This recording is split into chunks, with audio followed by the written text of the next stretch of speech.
Why NASA never went back to the moon? Why did we abandon the moon for so long? Dan Eden reports this.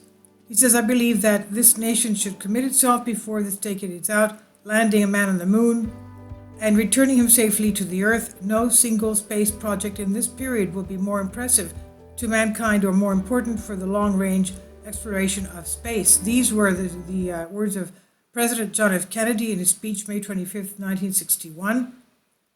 He established the conquest of the moon as a national goal. The space program through NASA was to have far-reaching effects, developing new technologies, and forcing the nation's schools to emphasize the teaching of science and mathematics. It was a dramatic cultural revolution that eventually brought us things like Velcro, Star Trek, and the internet. But even before it started, our exploration of the moon was destined to be short-lived. Despite all the promises in science fiction movies, humans would not build bases on the moon, mine for minerals, or use it as a stepping stone to other planets. In fact, the moon would soon be forgotten and ignored by space research. Why is that? That's so strange. The first moon landing by humans was in 1969 when Apollo 11 took the giant step for mankind. The American taxpayers spent billions of dollars on the space program, and they were treated to televised interviews with the astronauts as they sped towards their landing site. Televisions were set up in classrooms, and the world watched as this great event happened live before our eyes. But years after the event, retired astronaut Buzz Aldrin revealed that everything we saw and heard was carefully scripted and rehearsed, that the astronauts even used cue cards to describe their impressions of the distant Earth and the surface of the moon. Apparently, NASA was frightened that something might accidentally be revealed to the millions of viewers. Or, when you're out there somewhere outworldly, you probably lose it. What happens to me when I panic? I just freeze. Now, it's pretty well known that giant stage sets constructed simulate moon surfaces, but NASA denies simulations were ever a substitute for actual manned landing on the moon. Now, there were 6 manned landings on the moon as part of the Apollo space program. Before they landed, astronauts orbited the command module and took photographs of various features. While the televised interviews were carefully scripted, so were the conversations between astronauts and mission control in Houston, which were recorded and broadcast on both radio and television. But there was another tape that recorded the private conversations between the astronauts. Their observations were synchronized with a mission clock so that their exact position over the moon could later be determined. These cockpit tapes were transcribed following the missions and were not released to the public for over 12 years. When they were finally exposed, they revealed many of the surprises that NASA did not want the public to know. Apollo 11 onboard voice transcript, August 1969, recorded on the command module onboard recorder data storage equipment. Group 4, National Aeronautics Space Administration. LMP, that's a spectacular crater, CDR. Did you shoot some pictures while you were over there? CMP, no, it's just going by. We'd better get it later. There will be better times if the damned antenna isn't in the way. CMP, boy, there must be nothing more desolate than to be inside some of these small craters, these conical ones. CDR, people that live in there probably never get out. Now, why would they say that? CDR, looking at the moon hurts my head. I won't look at it. There's too much down there I don't understand. CDR, Charlie, just keep on the book. LMP, that's why I'm purging the fuel cell. CDR, oh, LMP, I tell you, when you get down to 8 miles, we're going to really look like we're down among them. CDR, sure are. Apollo 14, day 4. CMP, boy, I'm sure glad we cut out that TV show. LMP, yes. CMP, it really worried me when I saw where it was. Glad we got sort of pseudo excuse to cut it out. LMP, yes, there it is. CMP, this is really something, the most unreal looking thing, unreal looking real thing I've ever seen, if that makes any sense, and laughter. LMP, probably not. CDR, yes, it is, vegetation. something as common reference, familiar reference, so you don't know how far you are. So it makes it look like the scale is CMP. There's our lovets again, little lovelet. That's oriented like that. Okay, this is Chapligan. LMP. Which one's Chapligan? CMP. It's off my side. LMP. Are we headed for Mendeleev? CMP. That should be over on your right. LMP. That's what I thought. Yes, there it is. The tracks are across the middle of it.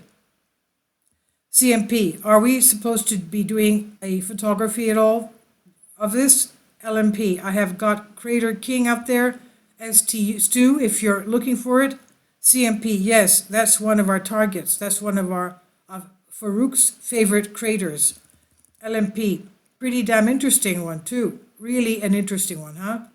That one looks like got a rugged one right out there with the central peaks.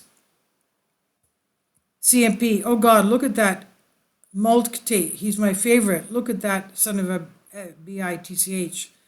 You see all those roads, triangular roads leading right past him. Tape 17, 03417, page 2, flowing into that little domical structure before the domes were built, or else all of that stuff that's in the mare floor has flown out of that domical structure before the dome came in. In other words, the domical structure themselves are a different time relationship to the floor itself. They are younger than the floor itself. I'm glad to find this photo. This is a type of flying disc seen in many space footages from NASA. A bright ring with a dark dot in the middle makes it look a little like a donut. Another important feature for observation is a dark triangle on one side. Now, NASA UFOs, the tether incident. February 25th, 1996, Space Shuttle Columbia deployed an experimental tether into orbit. The experiment was called the Tethered Satellite System, TSS-1R, and its purpose of this was to attempt to generate electricity by utilizing Earth's magnetic field. Unfortunately, during this experiment, they had a problem, and the 12-mile-long tether snapped due to the synthetic material accumulating a critical charge. The tether broke, so the experiment was not a success, although approximately 5 hours of data were recorded. What really made the tether incident famous was the appearance of many unidentified flying objects, UFOs, clearly visible in the NASA footage. NASA claims the objects in the UFOs are space debris and ice particles very close to the camera, but the tether was 80 plus miles away from the shuttle when the footage is shot. The disc-shaped objects sometimes pass beneath the tether, which makes the object over 80 miles away. Also, some of them are miles in diameter. The UFOs fly in all directions and at the same time, and some lit up from nowhere, like coming into the dimension and then going out of the dimension. Now, one of the astronauts says that the debris are flying with us, quote unquote. Interesting thing to say about space debris. Also, they're not lit up by the sun. NASA is using special UV filters which detect the UFOs, and we've seen many videos from NASA, and whenever they use these special UV filters, the UFOs are visible. And notice the UFOs from 1996 footage look exactly like the ones near Moltke crater from 1969. LMP, boy, you can see Highway 1 running right all the way, on the left all the way up there already, right beyond Moltke, to the left there. CMP, yes. CDR, just let's see where US1 stops up there. Here's the monocular if you want it. CDR, US1, just seems to kind of die out there. CMP, yes, they must have ran out of money before they finished building it. Apollo 11, mission control. What's there? Malfunction garble. Mission control calling Apollo 11. Apollo 11, these babes were huge, sir, enormous. Oh God, you wouldn't believe it. I'm telling you, there are other spacecraft out there lined up on the far side of the crater edge. They're on the moon watching us. Apollo 14, day 4. CMP high sun, that's one right down there, just shows how it dominates the whole photograph. Just an extraordinary bright crater. Sun angle just isn't high enough for you to see it here. Yes, they're mining it, I think. Towers, some several miles high in complex construction, were photographed on the moon and blurred before release to the public. Aliens warn, don't come back. As reported by UFO Casebook, a certain professor who wished to remain anonymous was engaged in a discussion with Neil Armstrong during a NASA symposium. Professor, what really happened out there with Apollo 11? Armstrong, it was incredible. Of course, we had always known there was a possibility. The fact is, we were warned off by the aliens. There was never any question then of a space station or a moon city. Professor, how do you mean warned off? Armstrong, I can't go into details except to say that their ships were far superior to ours both in size and technology. Boy, were they big and menacing. No, there's no question of a space station. Professor, but NASA had other missions after Apollo 11. Armstrong, naturally, NASA was committed to that at that time and could not risk panic on Earth, but it really was a quick scoop and back again. Apollo 14. Astronaut Ed Mitchell disclosed recently that we have been visited, quote unquote, and that he knows aliens exist and look pretty much like the short, thin ones in the movies. When he was asked if these were the same beings encountered on the moon, he declined to answer. McMoon tapes lost. NASA apparently became aware of alien visitors on the moon shortly after taking up President Kennedy's challenge. From 1966 to 67, they sent 5 lunar orbiter satellites to circle and photograph the lunar surface and select potential landing sites for the manned landings. The orbiters were very sophisticated and contained highly classified cameras which could supposedly photograph and read a gum wrapper on the street in New York City. The satellites photographed the moon, developed the film on board, and scanned the film with an analogous process whose data was then transmitted by radio to Earth receivers and stored in 2-inch magnetic tape. Each high-resolution image was 28 by 30 inches when completed. The first 3 orbiters photographed the visible side of the lunar surface, while the last 2 concentrated on the far side. The photographs were scrutinized at the same time NASA was already making final plans for the manned Apollo missions. Apparently, some of the things on these images were responsible for the secrecy and the theatrics that have recently been revealed. After the final manned moon landing on December 11, 1972, NASA terminated the entire lunar expedition. This despite the fact that the next Saturn V rocket lunar module and astronauts were already paid for and waiting to be deployed. It was apparent that something or someone had warned Earthlings to stay away from the moon. Like the final scene in Raiders of the Lost Ark, the lunar orbiter tapes were quickly lost and the evidence of lunar anomalies was hidden from the public. They apparently found their way to a large warehouse deep inside a salt mine where they were accidentally discovered in 1988. Not sure what they were, the tapes were examined by JPL and NASA and identified, but they could not be viewed because of the unique code, which could only be read by an Ampex FR900 tape recorder, the first real video tape recorder which was used to create the tapes. An Ampex FR900 was eventually rescued from storage in a chicken coop.